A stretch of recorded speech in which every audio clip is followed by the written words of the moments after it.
Good morning students. मैं मदन कुमार 10वीं कक्षा के विज्ञान का पाठ जीव जनन कैसे करते हैं इसको लेकर आपके समक्ष उपस्थित हूँ। तो आइए सबसे पहले पाठ का अर्थ समझते हैं। जीव जनन कैसे करते हैं? जनन का अर्थ है उत्पन्न करना, पैदा करना। जीव क्या पैदा करते हैं? जीव अपने जैसी संतान पैदा करते हैं। आपने देखा है एक कुत्ता पिल्ले को जन्म देता है, एक गाय बछड़े को जन्म देती है, भैंस कटड़े को जन्म देती है।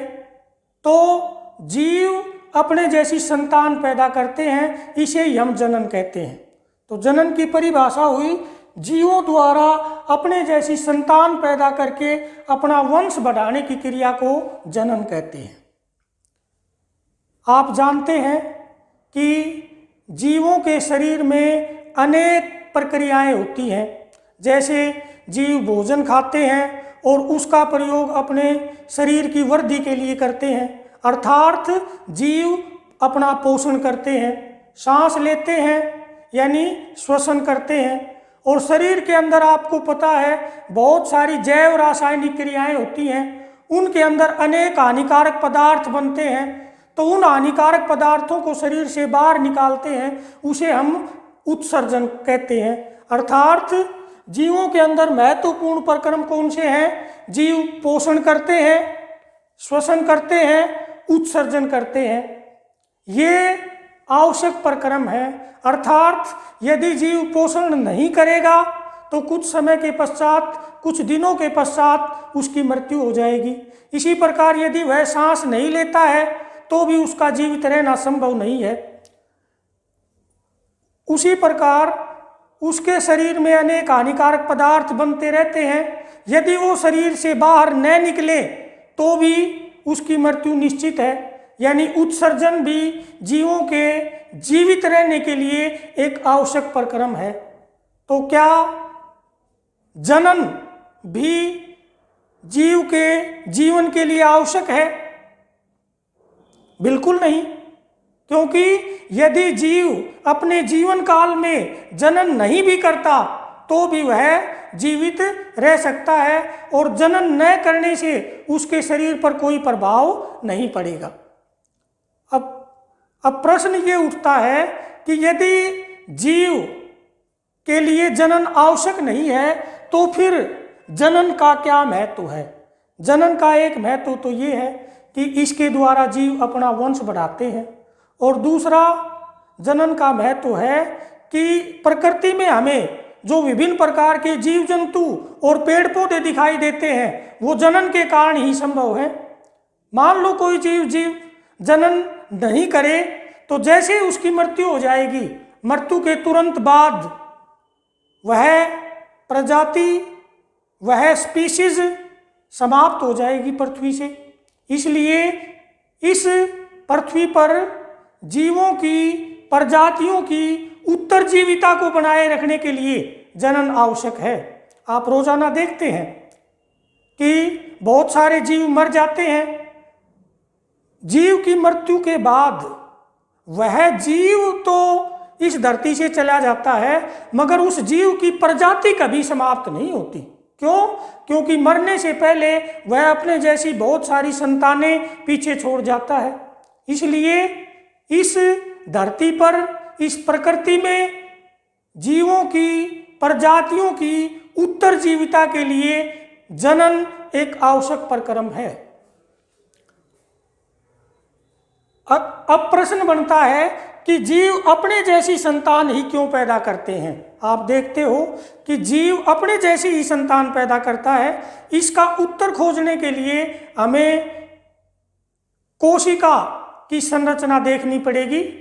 आप 8वीं और 9वीं कक्षा में पढ़ के आए हैं कि जीवधारियों के शरीर की छोटे से छोटी क्रियात्मक और संरचनात्मक इकाई को कोशिका कहते हैं। अर्थात जीवधारियों के शरीर की मूल इकाई कोशिका होती है। कोशिकाएं भी दो प्रकार की आपने पढ़ी हैं, एक तो प्रोकैरियोटिक और एक यूकैरियोटिक। प्रोकैरियोटिक यानी असीम केंद्रक और यूकैरियोटिक माने ससीम केंद्रक, यानी इन दोनों में केंद्रक का एक अंतर होता है। उसमें वेल ऑर्गेनाइज्ड केंद्रक या न्यूक्लियस नहीं होता, जबकि यूकैरियोटिक या ससीम केंद्रक कोशिका के अंदर एक वेल ऑर्गेनाइज्ड न्यूक्लियस या केंद्रक पाया जाता है। तो कोशिका की यदि हम संरचना देखें तो कोशिका के अंदर केंद्रक होता है, केंद्रक में धागे जैसी संरचनाएं होती हैं जिनको हम गुणसूत्र कहते हैं, और ये गुणसूत्र डीएनए के बने हुए होते हैं। डीएनए यानी डीऑक्सी राइबो न्यूक्लिक अम्ल, ये डीएनए की फुल फॉर्म है। डीएनए के बने हुए होते हैं। इस डीएनए पर जीन होती हैं और ये जीन आनुवंशिक गुणों की वाहक हैं, अर्थात गुणों को एक पीढ़ी से दूसरी पीढ़ी में पहुंचाती हैं, एक कोशिका से अगली कोशिका में पहुंचाती हैं, एक पीढ़ी से अगली पीढ़ी में पहुंचाती हैं। यदि ये जीन एक जैसी हैं तो अगली पीढ़ी में गुण भी वही जाएंगी, और यदि ये जीन अलग अलग हैं तो फिर जीव की संरचना, उसका आकार, उसकी आकृति, उसकी बॉडी का डिजाइन वो भी अलग अलग होगा। तो हमें इस प्रश्न का उत्तर मिल गया कि जीव अपने जैसी संतान क्यों पैदा करते हैं, क्योंकि उसके गुणसूत्र जिस डीएनए के बने हुए होते हैं, जब कोशिका विभाजन करती है तो वो डीएनए अपनी फोटोकॉपी बनाता है, वो डीएनए रेप्लिकेट होता है, अपनी प्रतिकृति या फोटोकॉपी या डुप्लीकेट कॉपी या जीरोक्स कॉपी बनाता है, और वो लगभग अपने पहले डीएनए जैसी ही होती है। इसलिए क्योंकि जो संतान या संतति कोशिका बनी उसमें डीएनए अपनी जनक कोशिका जैसा है, इसलिए जीव अपने जैसी संतान पैदा करते हैं। क्या जब ये फोटोकॉपी बनती है डीएनए की डुप्लीकेट कॉपी बनती है, तो क्या वो हूबहू 100% एक जैसी अपने जैसी बनाता है? बिल्कुल नहीं, क्योंकि जब डीएनए रेप्लिकेशन होता है, अर्थात डीएनए की फोटोकॉपी बनती है, तो बहुत सारी जैव रासायनिक क्रियाएं होती हैं, और वो जैव रासायनिक क्रियाएं 100% एरर फ्री नहीं होती, यानी उसमें कुछ गलतियां हो जाती हैं, जिसके कारण जो नई कॉपी बनती है डीएनए की वो अपनी मूल कॉपी से थोड़ा सा भिन्न होती है। और इसीलिए हम एक जाति के जीवों में कुछ असमानताएं देखते हैं, कुछ विभिन्नताएं देखते हैं। जैसे हम मनुष्य की बात करें तो किसी की लंबाई ज़्यादा होती है, किसी की लंबाई कम होती है, किसी के चेहरे की बनावट गोल होती है, किसी के चेहरे की बनावट चौकोर होती है, किसी की आंखों का रंग काला होता है, किसी की आंखों का रंग ग्रे या ब्लू कलर का होता है। तो ये सब उनकी जीन में विभिन्नता के कारण होता है। विभिन्नता किसे कहते हैं? एक ही जाति के जीवों में जो असमानताएं, जो अंतर, जो डिफरेंसेस पाए जाते हैं, उन्हें हम विभिन्नताएं कहते हैं। और ये विभिन्नताएं जैव विकास का कारण बनती हैं। जैव विकास माने पुराने जीवों से लंबे समय के पश्चात नए जीवों का बनना जैव विकास कहलाता है। तो ये जो विभिन्नता, अब हम देखते हैं जनन कितने प्रकार का होता है। जनन 2 प्रकार का होता है, अलैंगिक जनन और लैंगिक जनन। अलैंगिक जनन क्या होता है? इसमें एक ही जीव बिना अंडे के या बिना युग्मक के संतान पैदा करने का कार्य करता है, अर्थात यह यूनिपेरेंटल होता है। इसमें नर और मादा दोनों की आवश्यकता नहीं होती, बल्कि एक ही जीव बिना युग्मक के संतान उत्पन्न करने का कार्य करता है, उसे हम लैंगिक जनन कहते हैं। दूसरा है लैंगिक जनन। लैंगिक जनन में नर और मादा दोनों की आवश्यकता होती है, दोनों मिलकर संतान उत्पन्न करने का कार्य करते हैं। इसमें नर अपने शरीर में नर जनन कोशिका या नर युग्मक बनाता है, मादा के शरीर में अंडाणु या मादा जनन कोशिकाएं मिलती हैं, फिर वो नर और मादा युग्मक मिलते हैं जिसे हम निषेचन कहते हैं, उसके बाद नया जीव बनता है।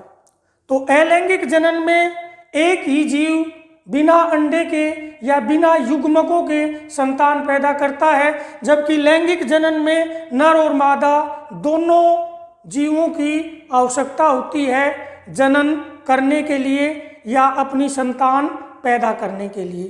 तो आइए हम देखते हैं अलैंगिक जनन कितने प्रकार का होता है। अलैंगिक जनन निम्न जीवों के अंदर होता है। अलैंगिक जनन के भी कई प्रकार हैं, जैसे खंडन, दूसरा विखंडन, तीसरा पुनर्जनन, चौथा मुकुलन, पांचवा बीजाणु द्वारा और छठा कायिक जनन। एक एक करके हम इसको देखते हैं। खंडन प्राय एक कोशीय जीवों में होता है। एक कोशीय जीवों में अलैंगिक जनन की यह सबसे साधारण विधि है। इसमें जीव एक जीव से एक या अनेक जीव बनते हैं। खंडन भी दो प्रकार का होता है, द्विखंडन और बहुखंडन। द्विखंडन जैसे नाम से पता चलता है, इसमें जीव दो भागों में टूट जाता है और एक जीव से दो जीव बन जाते हैं, जैसे अमीबा, पैरामीशियम, यूग्लिना आदि एक कोशीय जीवों में होता है। अमीबा में जनन आपने देखा होगा, अमीबा की कोई निश्चित आकृति नहीं होती, किसी भी आकार का होता है। इसमें एक केंद्रक होता है। पहले तो केंद्रक एलोंगेट हो जाता है, थोड़ा सा लंबा हो जाता है और एक खांच उसके अंदर बन जाती है और इसी प्रकार की खांच उसकी कोशिका झिल्ली के अंदर बनती है और अंततः एक से दो अमीबा बन जाते हैं। तो द्विखंडन विधि में एक से दो जीव बनते हैं, एक कोशीय जीवों के अंदर होता है। अमीबा इसका उदाहरण है। दूसरा है बहुखंडन। बहुखंडन में एक से अनेक जीव बनते हैं। देखते हैं बहुखंडन कैसे होता है। इस विधि में सबसे पहले जीव का जो केंद्रक होता है वो अनेक छोटे छोटे टुकड़ों में विभाजित हो जाता है और फिर प्रत्येक केंद्रक के चारों ओर थोड़ा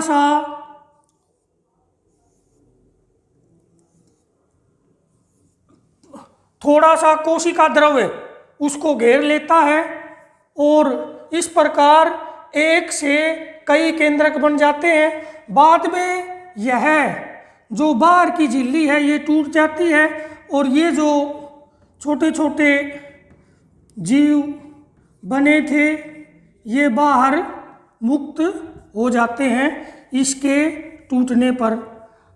हमारे शरीर के अंदर जो मलेरिया का परजीवी होता है प्लाज्मोडियम, वो हमारे शरीर की लाल रक्त कणिकाओं के अंदर और लीवर सेल्स के अंदर इसी प्रकार बहुखंडन विधि से अपना जनन करता है। अगला है विखंडन। विखंडन सरल एक कोशीय जीवों में सरल बहुकोशीय जीवों के अंदर जैसे अलगी, कवक आदि के अंदर होता है। स्पायरोगायरा इसका उदाहरण है, जो एक फिलामेंटस अलगी है, इस प्रकार की होती है।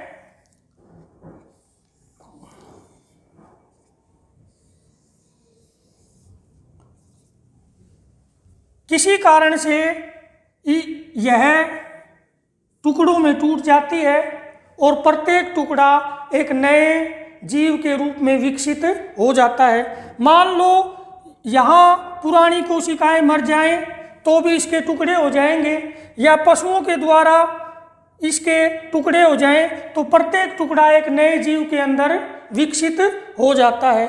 यह विखंडन है। तीसरा है पुनर्जनन।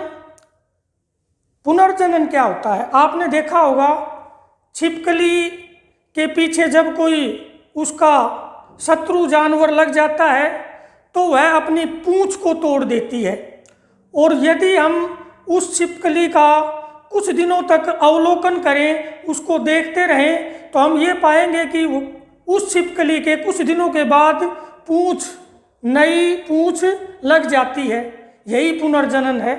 इसी प्रकार स्टारफिश, जिसके 5 भुजाएं होती हैं, यदि 1 या 2 भुजा टूट जाती है तो कुछ दिनों के पश्चात वह अपनी नई भुजा को दोबारा से बना लेती है। यही पुनर्जनन है। पुनर्जनन का मतलब है शरीर के लॉस्ट पार्ट को या टूटे हुए भागों को या खोए हुए अंगों को दोबारा बनाना पुनर्जनन कहलाता है, या शरीर के एक भाग से पूरे शरीर का निर्माण करना, इसे भी हम पुनर्जनन कहते हैं।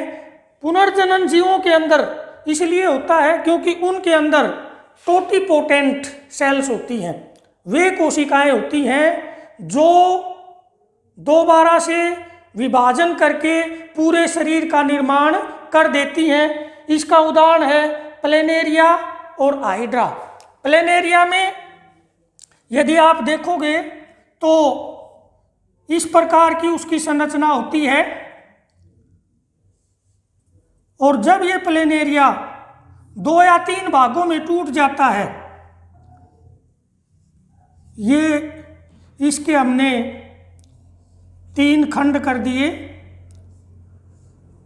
तो प्रत्येक खंड या प्रत्येक टुकड़ा एक नए जीव में विकसित हो जाता है। इससे भी नया जीव बन जाता है, इस टुकड़े से भी नया जीव बन जाता है, और यह टुकड़ा भी एक नए जीव के रूप में अपने आप को विकसित कर लेता है। इसी प्रकार हाइड्रा में होता है, तो इसे हम पुनर्जनन कहते हैं। पुनर्जनन या रीजनरेशन मनुष्य के अंदर या दूसरे उच्च जंतुओं के अंदर पुनर्जनन की क्षमता बहुत ही कम होती है। यदि हमारे कोई कट लग जाता है तो घाव तो भर जाता है, मगर यदि किसी एक्सीडेंट में हमारे शरीर का कोई पार्ट टूट जाता है, अलग हो जाता है, तो वो पार्ट हमारे शरीर का हम दोबारा नहीं बना पाते, क्योंकि हमारे शरीर में जो टोटिपोटेंट नामक सेल्स हैं, टोटिपोटेंट नामक कोशिकाएं हैं, वो नहीं होती, प्रत्येक अंग के अंदर वो नहीं पाई जाती। अगला है मुकुलन। मुकुलन हाइड्रा और यीस्ट नामक कवक के अंदर होता है। मुकुलन में हाइड्रा के शरीर से, ये जैसे हाइड्रा है, ये हाइड्रा के टेंटेकल्स या स्पर्शक हैं, तो इसके शरीर से छोटे छोटे उभार बनते हैं। वो उभार या मुकुल और थोड़े से बड़े होते हैं, शरीर से अलग हो जाते हैं और नए जीव के रूप में विकसित हो जाते हैं। तो ये इससे निकले मुकुल या उभार, और यही शरीर से अलग होकर नए जीव के रूप में विकसित हो जाते हैं। तो यह तो मुकुलन की विधि है हाइड्रा में। अब हम देखते हैं यीस्ट नामक फफूंद के अंदर, जिसका प्रयोग बेकिंग कार्यों के लिए किया जाता है। तो ये यीस्ट है। पहले यीस्ट की कोशिका में एक उभार पैदा होता है और अंततः इसका केंद्रक भी 2 भागों में बट जाता है, और इस प्रकार यीस्ट के अंदर कोशिकाओं की एक श्रृंखला बन जाती है, जो बाद में अलग होकर एक नए जीव के रूप में विकसित हो जाती है। तो यह मुकुलन की विधि है। यीस्ट को हम खमीर भी कहते हैं, यीस्ट या खमीर नामक फफूंद के अंदर। उसके बाद है बीजाणु द्वारा। बीजाणु द्वारा भी जनन कवक या फफूंद के अंदर आमतौर पर पाया जाता है। देखते हैं बीजाणु द्वारा कैसे होता है।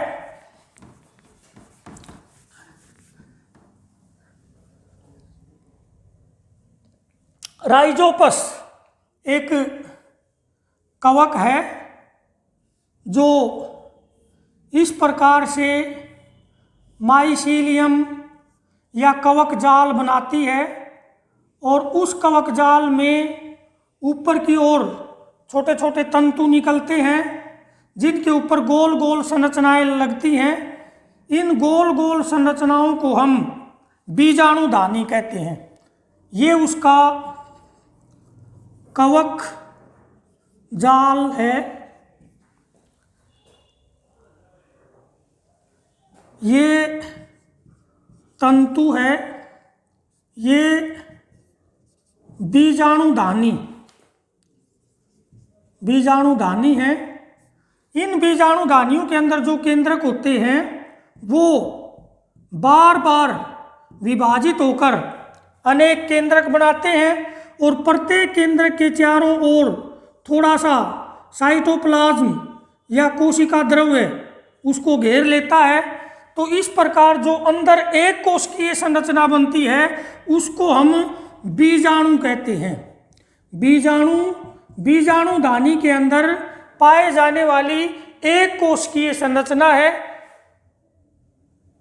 ये बीजाणुधानियाँ फट जाती हैं और बीजाणु इनसे लिबरेट होते हैं और जब इनको उचित वातावरण मिलता है तो वहाँ ये जर्मिनेट होकर नए जीव का निर्माण या नया कवक जाल बनाते हैं। तो यह बीजाणु द्वारा अलैंगिक जनन की विधि है। अगला है कायिक जनन। कायिक जनन प्राय पौधों के अंदर होता है। पौधों में बीज को छोड़कर उसके अन्य भाग से नए पौधों का बनना कायिक जनन कहलाता है। आपने देखा होगा कई बार हम पेड़ को काट देते हैं तो जहाँ पेड़ को काटा था कुछ महीनों के पश्चात वहाँ एक नया पौधा उगाता है। वो कहाँ से आता है? वो उसके जड़ से आता है, क्योंकि जड़ से नया पौधा बन जाता है। ठीक इसी प्रकार कुछ पौधों की कलम, जैसे गन्ना, गुलाब, हम इसके तने को काट देते हैं और उसे हम कलम कहते हैं। कलम से नया पौधा बन जाता है। कुछ पौधों में पत्तियों से भी नया पौधा बनता है। जैसे ब्रायोफिलम नामक एक पौधा होता है, उसकी पत्तियों के ऊपर छोटे छोटे उभार होते हैं और उनसे नया पौधा बन जाता है। तो कायिक जनन क्या हुआ? पौधों में बीज को छोड़कर पौधे के अन्य भाग से नए पौधे का बनना कायिक जनन कहलाता है। कायिक जनन दो प्रकार का होता है, एक प्राकृतिक और एक कृत्रिम। प्राकृतिक प्रकृति के अंदर अपने आप होता है, कृत्रिम हम बनाते हैं। कृत्रिम कायिक जनन भी तीन प्रकार का होता है, एक तो कलम द्वारा, एक दाब द्वारा और एक रोपण द्वारा। तो आइए कायिक जनन को हम देखते हैं।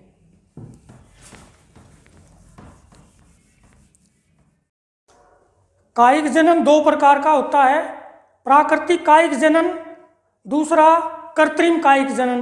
प्राकृतिक कायिक जनन में तो पौधे के जड़, तना व पत्तियों द्वारा अपने आप नए पौधे बनते हैं। कृत्रिम कायिक जनन को हम करते हैं नए पौधे प्राप्त करने के लिए।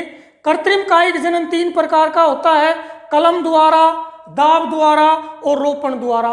कलम द्वारा कृत्रिम कायिक जनन में हम पौधे के 8 से 12 इंच का एक तने का टुकड़ा लेते हैं, उसको जमीन में रोप देते हैं, जमीन में नमी बनाए रखते हैं और कुछ दिनों के बाद नया पौधा बन जाता है। आपने देखा होगा गुलाब को हम इसी प्रकार उगाते हैं, गन्ने को भी इसी प्रकार से हम गन्ने का वर्धन करते हैं। दूसरा है दाब द्वारा। दाब द्वारा कुछ पौधे जैसे स्ट्रॉबेरी है, उसकी नरम डालियों को हम झुका देते हैं। जैसे ये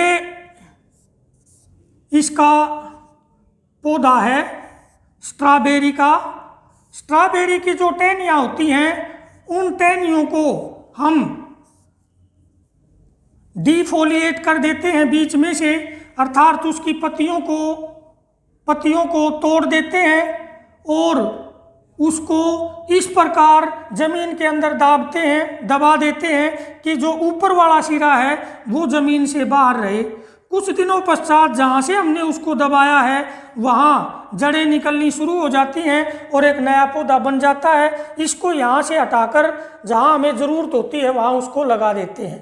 तो यह कायिक जनन की विधि है जिसमें हम टहनी को मिट्टी में दबाकर नए पौधे प्राप्त करते हैं। तीसरा है रोपण। रोपण में एक ही प्रजाति के दो पौधों को हम आपस में मिलाते हैं। एक जो हमारी नेटिव प्रजाति है, यानी उस क्षेत्र विशेष में रहने के लिए जो अनुकूलित है, उसका तो जड़ वाला हिस्सा लिया जाता है, और जो दूसरी बाहर से लाई हुई प्रजाति है जिसका उत्पादन अधिक होता है, उस प्रजाति को हम उसके ऊपर स्थापित कर देते हैं, उसके ऊपर लगा देते हैं। यानी कि एक प्रजाति का तो हम जड़ वाला भाग लेते हैं और दूसरी वाली का हम वो प्रजाति लेते हैं जिसके हमें फल फूल वगैरह चाहिए, तो उसके ऊपर हम लगा देते हैं, इससे नया पौधा बन जाता है। तो इसे हम रोपण कहते हैं। ये जड़ वाला जो भाग है इसको हम स्कंद कहते हैं, और ऊपर जिस पौधे का हमने तना लिया उसको हम सायोन बोलते हैं। तो इस प्रकार हम कायिक जनन रोपण द्वारा दो एक ही प्रजाति के पौधों के गुणों को आपस में मिलाने के लिए करते हैं। रोपण में एक ही प्रजाति की दो वैरायटी के पौधों को हम आपस में मिलाते हैं। एक का जड़ वाला हिस्सा लिया जाता है और उसमें कंप्लीमेंट्री कट लगाकर दूसरे उसी प्रजाति के दूसरे पौधे का तने वाला हिस्सा लिया जाता है। उन दोनों को आपस में बांध दिया जाता है और बांधने के बाद उसके ऊपर हम पॉलीथीन वगैरह लगा देते हैं ताकि उसमें कुछ संक्रमण वगैरह न हो। तो जड़ प्राय उस पौधे की ली जाती है जो उस वातावरण में रहने के लिए अनुकूलित है, और तना जो हाई यील्डिंग वैरायटी है जिसकी उपज ज़्यादा होती है, जिसमें फूल ज़्यादा लगते हैं, जिसमें फल ज़्यादा लगते हैं, जिसके फलों की क्वालिटी बढ़िया होती है, ऐसे पौधे का लिया जाता है। तो इस प्रकार रोपण द्वारा भी हम कृत्रिम कायिक जनन करते हैं। तो प्यारे बच्चों, आप इस पाठ को पढ़िए, इसके अंदर जितने भी क्वेश्चन आए हैं उनको अपनी कॉपी में लिखिए और अपने डायग्राम बनाइए, और यदि कोई दिक्कत आती है तो अपने अध्यापक से पूछिए। धन्यवाद।